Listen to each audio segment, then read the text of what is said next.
She joins us now to provide her insight into yet another stunning collapse in which the Lakers went up 19 late in the first quarter to down 15 and a half, allowing a 54-20 run, getting blown off the floor in the second quarter 44-20, the second quarter alone.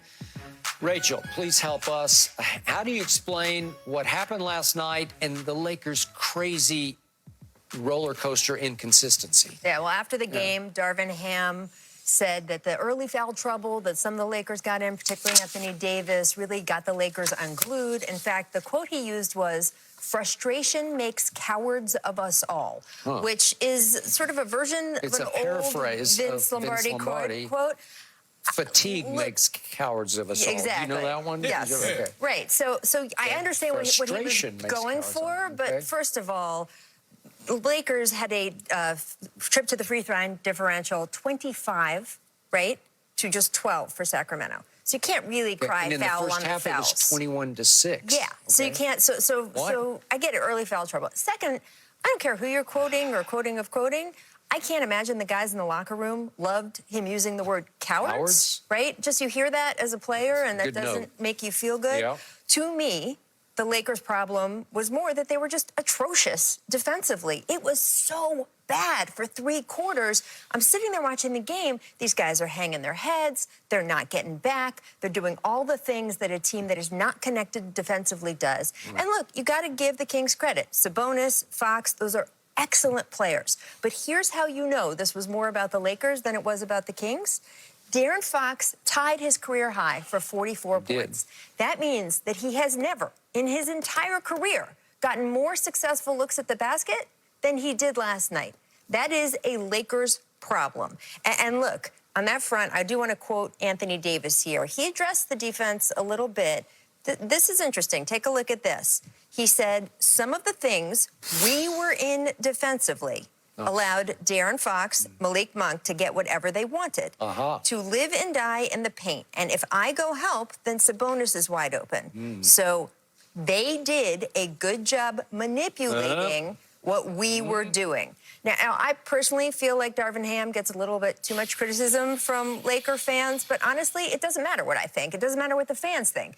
It matters what the guys in the locker room think. And Key, that gave some insight, right, to what the guys in the locker room think. Yeah, when you start doing that, it talk about frustration. That's the frustration on Anthony Davis toward the defensive staff or who's put the defensive game plan together. Correct. There's no question about that. Yeah. And you talked about the defensive issues that they had. First of all, the boards. Sabonis has 16 defensive rebounds. That's a problem. Yeah. And I understand Anthony Davis is saying, yeah, he got in the early foul trouble, but to allow somebody to get 20 boards on you and you the big, especially on the defensive side, where are you at from an offensive standpoint? Are you out there hanging out by the three-point line when the ball is at the rim? Like, what are you doing in that situation, in that case? Malik Monk is another issue that you have. All of a sudden, Malik Monk turned into an all-star for them last night. Remember, an ex-Laker. Yeah, but he does this to you every time he comes back here or in Sacramento. He likes to take it out on the Lakers. He does. And I think, you know, when you start talking about I don't want to call them role players, but the guys that are the contributors, they didn't contribute at all. They wasn't in foul trouble. Yeah. So they didn't contribute. The guys that come off the bench, your 6th, 7th, 8th, 9th, they didn't do anything that would make you think that the Lakers had any hope against OKC, which is a smaller front line.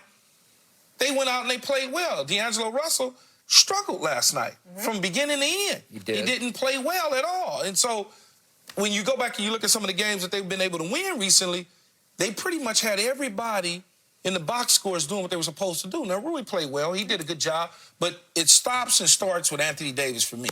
Okay. It just does. Okay, and so the irony, and I appreciate you bringing up that quote and reading it, because that is clearly a shot at somebody on the coaching staff from the player that you blamed the quickest and the most when we opened the show today. You did not like his energy last night. No, I didn't like the energy, but just like... I almost called you Michelle. Well, that's my middle name. It's fine.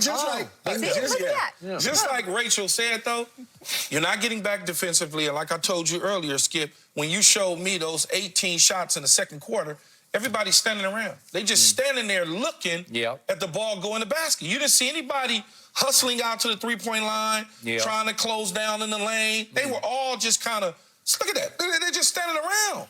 Like, you got them standing around and looking. You look at that. That's not because Anthony Davis got in foul trouble late in the first quarter. And by the way, in the second quarter, he was back with 8+ minutes to go. So there you go. Okay. So how do you explain how they flew out of the gates last night and looked like they were going to blow Sacramento off the floor? It was 34 to, what was it, 18? I got to do the math on it. They were up by 19. It just looked like they had this, right? And Keyshawn laughed at me, but I'm going to say it again. Speaking of defense, Austin Reeves tries hard on defense. He is not the most wildly talented defender that's ever come down the pike in Los Angeles, but he made De'Aaron Fox work out of the box last night.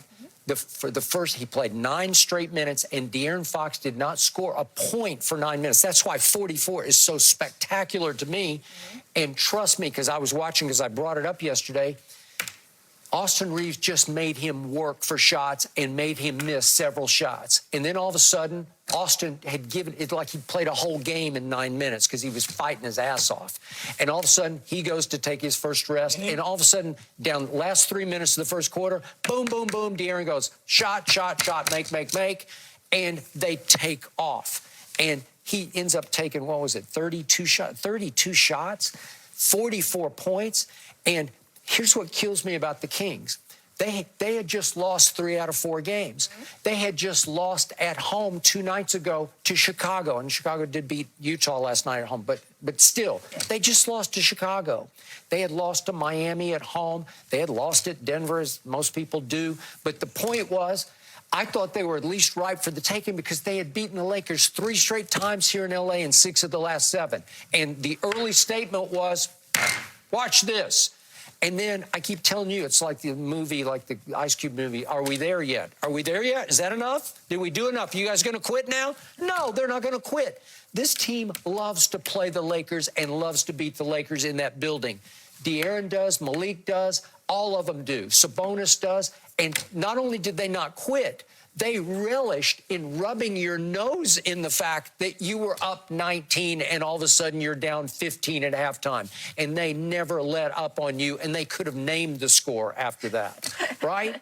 Okay, it's the all-time humiliation to me that at home you allowed that to happen. A 54-20 run at home is really pathetic for a team that I still have a lot of respect for in the Lakers.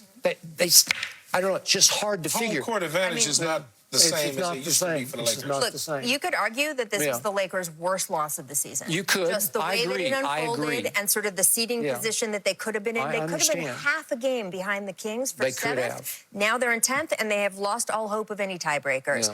But look, you talk about De'Aaron Fox and how he got going. That ties into what I was saying before about the low energy. He is one of the quickest, if not the quickest guy in the league right now. He is. And the fact, if you are not bothering to get back in transition, he takes that first step, and that is the end of you. It is gone. We also have to talk about LeBron, because he did leave the court toward the end of the fourth quarter. He was grimacing. He was limping a bit. That ankle clearly flaring up the way it has off and on all season.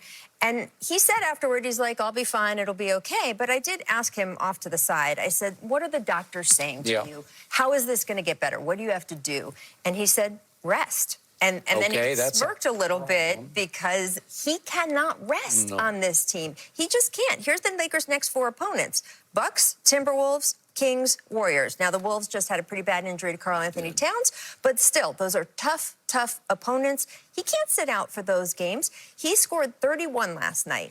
That was the 4th time in 8 games he has needed to score over 30. That is what this team needs for them to function, is for him to be a Superman again at age 39. And I reminded Keyshawn a few minutes ago, he's averaging 35 minutes a game, which ranks 19th in the NBA. So he's top 20 in minutes. He's on a minutes at age limit. 39. Don't you remember that?